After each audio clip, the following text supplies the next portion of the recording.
네, 오늘은 12월 17일입니다. 수요일입니다. 새벽 예배 나오신 우리 성도님들을 환영합니다. 말씀 나누기 전에 공동기도 제목으로 기도하시겠습니다. 배옥진 집사의 병상에 함께 하셔서 통증이 없게 하시고 하나님의 위로와 힘을 부어 주십시오. 권하자 집사가 다시 걸을 수 있게 회복시켜 주십시오. 김에브라임 형제의 새로운 신장이 몸에 완벽히 적응되게 해 주십시오.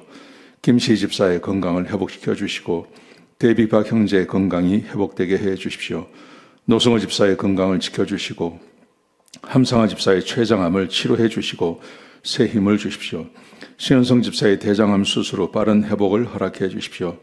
2026년 신년 특세에 참여할 수 있는 은혜를 주십시오. 나의 모든 가족이 예수님 믿고 구원받게 해 주십시오. 예수님의 이름으로 기도합니다. 아멘. 7번에 함께 기도했던 우리 함상아 집사님이 좀 위독하시고 위험하셨는데 아주 건강을 잘 회복하셨습니다. 그래서 아마 오늘 집으로 퇴원하신다고 해요. 위에서 계속 기도해 주시기 바랍니다. 오늘 본문의 말씀은 여호수아 20장 1절에서 9절까지 말씀입니다. 나의 피난처 되신 예수님이라는 제목입니다. 여러분, 우리 하나님은 우리의 피난처가 되어 주십니다. 우리의 피난처가 되어 주시겠다고 약속해 주셨고, 그리고 다윗도 하나님을 찬양할 때마다 나의 피난처가 되셨고 나의 든든한 바위가 되셨다, 그렇게 늘 고백을 했습니다. 근데 하나님께서 우리의 보호자가 되시고 피난처가 되시는 것을 아주 그림으로 잘 실제적으로 드러낸 사건이 있습니다. 그게 바로 도피성 이야기입니다. 오늘 본문에 보시면 도피성에 대한 이야기가 나옵니다. 하나님께서 출애굽기 21장에 처음으로 도피성에 대한 이야기를 하십니다. 출애굽하신 다음에 도피성을 세우라고 말씀하시고 민수기와 신명기에서도 거듭 말씀하셨어요. 그렇게 말씀하신 하나님께서 이스라엘 백성들에게 땅을 다 나누어 주죠. 땅을 다 나누어 주신 다음에 첫 번째 하나님께서 이스라엘 백성들에게 명령하시는 것이 도피성을 세우라는 이야기입니다. 그러면서 오늘 1절에서 9절까지 말씀해 보시면 도피성이 왜 필요하고 어떻게 운영을 하고 어디다 세우고 하는 말씀을 쭉 우리에게 말씀해 주고 계십니다. 하나님께서 이렇게 말씀하세요. 먼저 도피성을 세우라고 말씀하시면서 도피성의 세우는 이유를 설명하십니다. 3절에 보시면 부지 중에 실수로 사람을 죽인 경우 그때를 위해서 도피성을 만들라는 것입니다. 왜냐하면 이때만 하더라도 보복하는 것이 있었습니다. 보복이 그렇게 큰 죄는 아니었습니다. 그래서 가족 중에 누가 살해를 당하면 그 살인한 사람을 가서 죽이는 수 있는 거죠. 그래서 이것을 합법화하는 것처럼 했기 때문에, 그래서 사람을 의도적으로 죽였을 때는 안 되지만 실수로 물건을 떨어뜨리든지 실수로 어떻게 사람을 죽였을 경우에는 도피성으로 도망을 가라고 말씀하십니다. 그래서 도피자가 도피성에 오면, 그러면 그 도피성에 있는 장로들에게 자기의 사건을 자세히 설명을 합니다. 그러면 그 장로들이 의도적인 사건이 아니었을 때는, 살인이 아니었을 때는 받아들입니다. 받아들이면 피해 보복자, 그 살해를 당한 사람의 보복하는 사람이 찾아오겠죠. 그랬을 때 그 살인자를 내어주지 말라고 말씀하십니다. 그리고 백성들 앞에서 공개적으로 공정한 재판을 받게 하고, 그리고 이 도피자가 원하면 그 당시에 살아있던 그 대제사장이 죽을 때까지 이 도피성에서 지내게 하는 것입니다.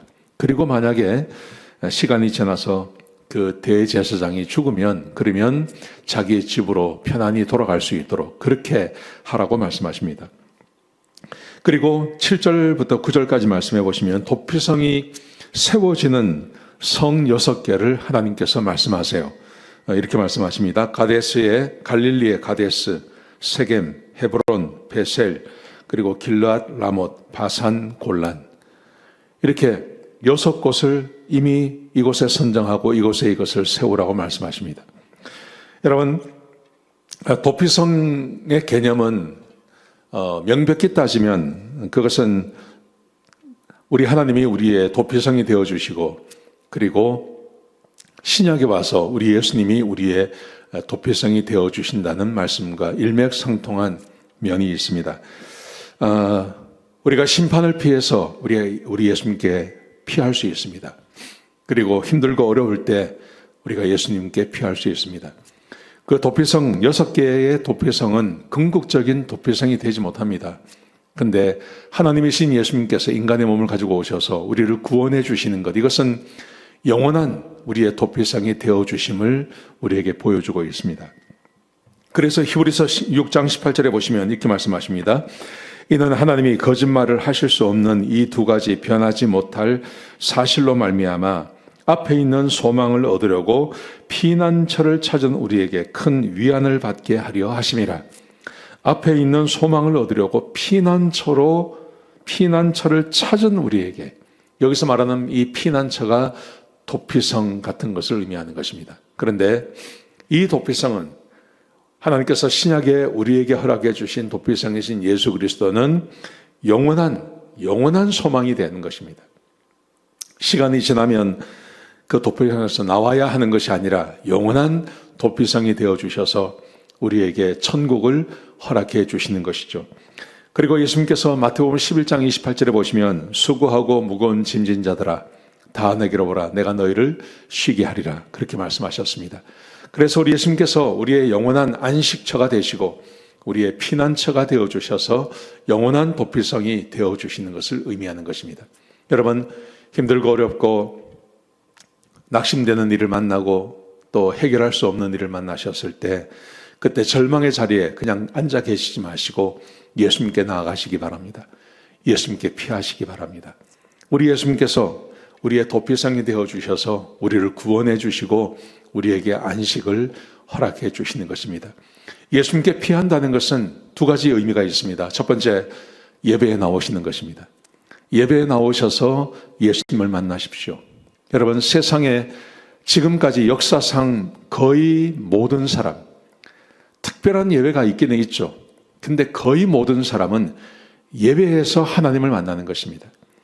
예배를 통해서 구원받고 예배를 통해서 하나님 만나고 예배를 통해서 하나님의 위로를 받는 것입니다. 예배에 나오지 않으면 하나님의 위로를 받지 못합니다. 예배에 나오시기 바랍니다. 그리고 두 번째 의미는 이것입니다. 내가 개인적으로 하나님께 예배드리는 것입니다. 하나님께 예배드린다는 것은 하나님의 말씀 앞에 나가는 것입니다. 그게 바로 은혜의 보좌 앞에 나가는 것이고 그게 하나님을 만나는 길인 것입니다. 예배에 나오십시오. 그리고 하나님의 말씀 앞으로 나가십시오. 그게 현재 내 삶에서 도피성으로 가는 길입니다. 여러분, 이 말씀 꼭 기억하시고 혹시 지금 힘들고 어려운 분이 계십니까? 그러면 하나님 앞으로 나가시고 오늘 저녁에 교회에서 수요예배가 있습니다. 수요예배에 하나님 앞으로 나오시기 바랍니다. 기도하시겠습니다. 아버지 하나님, 귀한 말씀 주셔서 감사합니다. 우리의 피난처가 되시고 우리의 구원자가 되시고 우리의 안식처가 되어주시니 감사합니다. 하나님, 힘들고 어려울 때마다 주님 앞에 나가서 피하게 하여 주옵소서. 예배드릴 때 은혜를 주시고 개인적으로 하나님의 말씀을 우리가 읽고 묵상할 때 은혜를 더하여 주옵소서. 주님 감사합니다. 예수님의 귀하신 이름으로 간절히 기도드렸습니다. 아멘.